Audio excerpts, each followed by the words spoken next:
Student,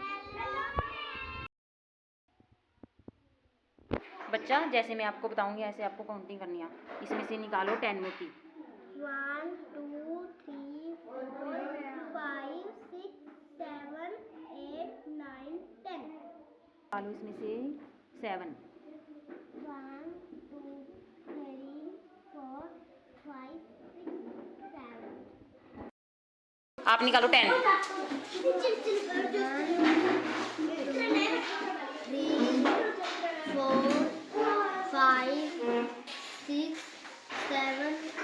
8 9 10।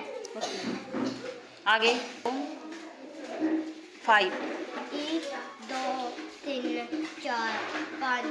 Okay 11। 1 2 3 4 5 6 7 8 9 10। 1 2 3 4 5 6 7। Okay 3।